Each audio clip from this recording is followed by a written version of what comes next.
एक ब्राह्मण तीर्थयात्रा करता करता तापीच्या तीरावर आला. तापीचं स्नान केलं आणि योगीराज चांगदेव त्याला दुसऱ्याचं नाव घेतलेलं चालत. तुम्ही कीर्तनाला काय येत नाही ते त्यांचं नामचं पटत नाही, त्यांचं नाव निघत आम्हाला कोणी विचारित नाही, बायकोचं नाव घेत नाही. पण मग महाराज याचा आणि कीर्तनातील अभंगाचा काय संबंध आहे? कोणाचं चुकणं कुठं असेल काही सांगता येत नाही. कशाला विचारिता का कुठून आले? पैठणवर. नवीन काय पाहिजे? वेद श्रुती बोलवण्यात स्वर्गात ते पितर जेव काय करते? हा कुठलाय पैठण? खरे खरे हे आंध्रे पंचांग गणित तुला पाहिजे. अरे हा कोणीतरी 4-12 अवतीर्ण झाले आणि ताकद आहे. तरी मी चौकशी करा. दोन मंडळी आजपासून माझी पूजा बंद. का? पूजेचे अधिकारी जन्माला आले आता माझी पूजा करायची. हा पिठाच्या दुधाला दूध कुठं? पूजा बंद झाल्यावर मग आमचं दुकान कसं चाललं? आम्हाला लाडू गुलाबजाम हे कसे भेटत? या पदार्थाचा आणि अभंगाचा काय संबंध? महिमा पाहून आपण स्थानभ्रष्ट होऊ नये. आपण त्यांचा महिमा कोण आहे काय जरा चौकशीला तिला आळंदीला माणसं पाठवा. देवास बाळ चांगदेवाचं जडवं आणि तुमच्या जटा पाताळात चालल्या. तीर्थरूप ज्ञानदेवा बाळ चांगदेवाचं मग तीर्थरूप लिहावं का चिरंजीव लिहावं?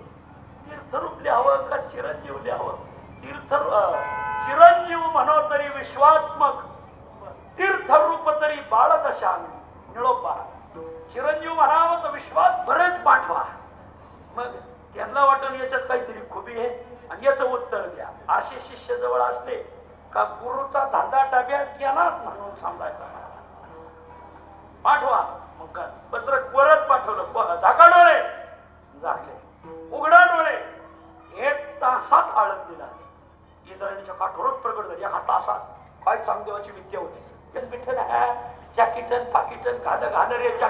याचा आणि ज्ञानेश्वर माऊलींचा काय संबंध? चांगदेव महाराजांचा काय संबंध? मग ते ज्ञानदेव कुठं राहतो?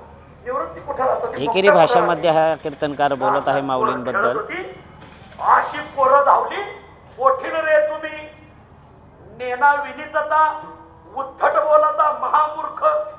लहान पोरं आळंदीची शेपडी पोरं. अरे याचा आणि कीर्तनातील अभंगाचा काय संबंध हे जरा सांगावं या महाराजाला कोणीतरी.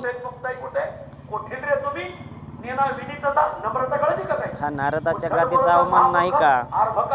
असं कधी घडलेलं होतं का? मुलांचा हे अवमान होतो या ठिकाणी. मुलं शेंबडीच असतात. पुसताती महामुनी सिद्धराया. अरे त्रिही लोक चांगदेवाचे शिष्य आहेत का? तुम्हाला कसं कळतं? म्हणजे आळंदीतली शिळी पुराण सांगायची.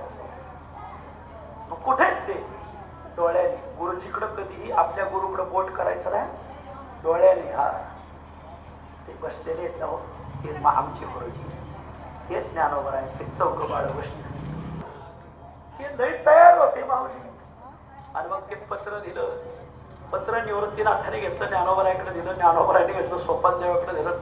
मुक्ताईकडे. मुक्ताई म्हणली ज्ञानदेवा. ज्ञानोबराय म्हणजे मुक्ता तसं म्हणू नये, हाती विकावा. त्याच्यावर जर पहिलं काही गिचपीट असेल त्यात काय देत आहे महाराज असेल. मग या पत्राचं उत्तर मागितलं. त्यात काही लिहिलेलं नाही. ज्ञानोबराय मला माहिती. निवृत्तीनाथ म्हणजे ज्ञानोबा याच्यात असं लिहा त्याची बुद्धीच गुंग झाली पाहिजे. म्हणजे ज्ञानोबरांनी त्याच्यात चांगदेव पास. त्याला 64 विद्या येतात ना, यांनी 65 वव्या दिल्या. हो. आणि मग स्वस्ती श्रीवटे शुपैली ववी तापीच्या गुरुजीला इकडं पाठवायला लागले 1 तास. यांनी एका सेकंदात तापीच्या तीरावर पाठवलं. चांगदेव म्हणजे पत्र दिलं. हे ज्ञानदेवाने पत्र दिले. याचं उत्तर मागितलंय. उत्तर डबे 34 काय काय लिहिलंय काय?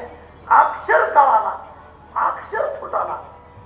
काही लोक आता नवीन नवीन दिंडीचे येतात ते नामसंकीर्तन शब्द. दिंडीत येणाऱ्या वारकरी यांचा सुद्धा अवमान होत नाही का?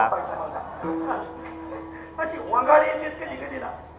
काय अक्षर कळाला. मग त्या 2 शिष्याला विचार का रे कस काय माय माहिती असं तुम्ही त्या डोळ्याने पाहिजे. शिष्य म्हणजे राग मानू नका, पण महाराज तुम्ही तिथं इनापार सुद्धा करायच्या नाही. तिच्या काय बोलताय? विनेकरी पहारेकरी यांचाही अवमान त्यांना भेटायचा नाही का? हा वजनाच आहे. आणि मग 1400 शिष्य प्रमुख, 1400 शिष्यांना 1400 वाघ. चांगदेवाचा ठाण्या वाघावर चांगदेव वर बसलेले, हातात सर्पाचा असूर आणि आकाश मार्गाने वाघ, त्याच्या खाली 1400 शिष्यांना 1400 वाघ, आणि त्याच्या खाली मग मोकळी 2.5-3 लाख माणसांना भगवत तोळे बिड्या पहा व्यसना त्या काळात चांगदेव महाराजांच्या काळात व्यसन ही होती का? चांगदेव महाराजांच्या ह्याच्यामध्ये अवमान होत नाही का? चांगदेव महाराज सांगत असताना आंबाटची माठ सगळी निघाली. भीमा भामा नदीचा संगम आहे, त्याला शेलपिंपळगाव म्हणतात. इथं उतरली, इथं उतरल्यावर निरोप पाठवला, भेटायला आलो, सामोर या. पत्रात आलं, भेटायला आलो, सामोर या. म्हणजेच अभंग सांगत असताना अथवा चांगदेव हे सांगत असताना बसून जायचं का? याचा काय संबंध? मग ज्यांची सजीवावर सत्ता आहे ना, तुमची निर्जीवावर कशी दाखवून द्या. बसा भिंतीवर. मग चालवेली जड भेटली, भिंतीला आज्ञा केली, बोलावेला रेडा चालवेली भिंती.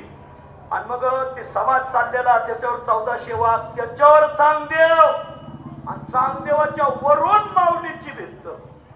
कोण चाललंय? वर पाहता पाहता त्याच्या जटाचा पुचडाच सुटला. आणि पाहिलं तर ज्ञानोबा योग्याची माऊली आहे. चांगदेव सांगत असताना पहा मी योगी, माझी यांच्या माऊली. वाणीतून काय येत आहे? आणि मग ज्ञानोबरायचं महात्म्य कळालं. उपतताची ज्ञानी हे वर्म जाणवली, आले लोटांगणी चांगदेव, उडी टाकली खाली, साष्टांग दंडवत घातला. आता गुरुजीने दंडवत घातला म्हणजे शिष्यांनी तिथं चिपडा डोळा चमकायचा. मग 1400 शिष्य झोपले, 3.5 लाख यात्रा झोपली. आणि मग ते साप बिळांनी शिरले, त्याचे 1400 जणांचे 1400 वाघ, आणि चांगदेवाचं एक, हे 1401 वाघ. हे वाघ कुठे गेले? हे सगळे पुणे जिल्ह्यात, शिरूर तालुक्यात, मावळला, मुळशीला, जुन्नरला, आंबेगावला. हे सांगत असताना हास्य होतो. या काळात पेपर होते का? चांगदेव महाराजांचा अवमान नाही का? म्हणून हे महाराज कीर्तनामध्ये शूटिंग करायला नको म्हणत होते. त्याचं हे कारण आहे, हे आमच्या निदर्शनास आले.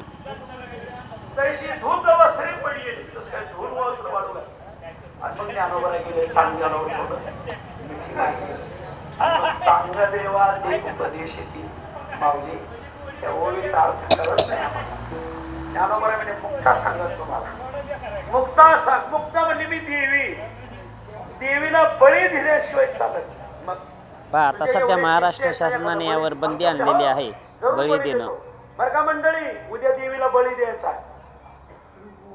बळी बळी उद्या द्यायचा म्हणजे कीर्तनामध्ये काही सांगून नारदाच्या गादीचा आणि अभंग सोडून सांगणं हे कितपत योग्य आहे? शिक्रापूर, 3ला शिरूर, 4ला नगर, 5 वाजता तांबडा फुटता पार घोडेगाव नेवायचे ते पुढे. यामुळंच शूटिंग करायला हे महाराज टाळत होते, नको म्हणत होते. त्याचा अर्थ हा आपल्या समोर येत आहे. उद्दिष्ट काय त्यांचं? यांना वाचाळ बोलता येत नाही. त्यामुळे पहिले लोक घरी जेवायचे, टॉयलेटला बाहेर जायचे. आता लोक शिक्षित झाले, बाहेर जेवत येत, घरात येऊन बसत येत. अभंगाचा आणि याचा काय संबंध? चांगदेवानी पाहिलं डबा आणायला कोणीच नाही. चांगदेव जे आहेत संत, त्यांचा किती मोठा अवमान आहे. आणि मग मुक्ताई म्हणजे मुक्ताई पुढे मुक्ताई, एक माणूस नाही राहिला बळी द्यायला. चांगदेव म्हणजे माझा बळी घ्या. त्या काळात माणसांचा बळी देतात असे हे सांगतायत. हे पाहायला होते का? जीव बळी नकोय मला, जीव भावाचा बळी. तुमचा जीव भाव सोडा तर तुम्हाला हे ज्ञान. 700 नाही 7च. 7 वर्षाच्या मुक्ताबाई चांगदेव 65 त्याला समजून सांगितले. मग चांगदेव म्हणे, आजी जे जन्मलो गुरुपुत्र झालो मुक्ताईचा,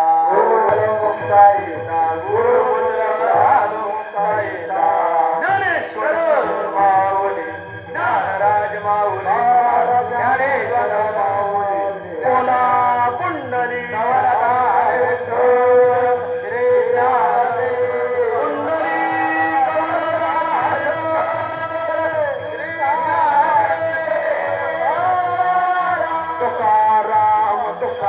कीर्तनातील चाल नाही झाली. चाल होणं हा कीर्तनाचा नियम नाही.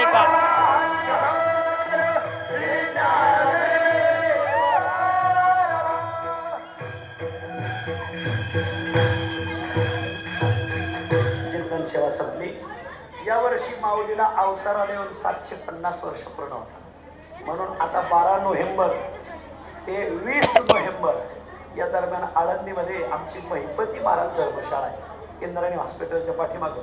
तिथं 12 नोव्हेंबर ते 20 नोव्हेंबर मावळीच्या 750व्या प्रकट दिनानिमित्ताने संजीवन सोहळ्यानिमित्त सप्ताह आहे. ज्ञानेश्वरी पारायण हे सत्य बोललेलं आपण 2 टाइम जेवणाची सोय, 2 टाइम चहा. समाजासमोर आणत आहोत.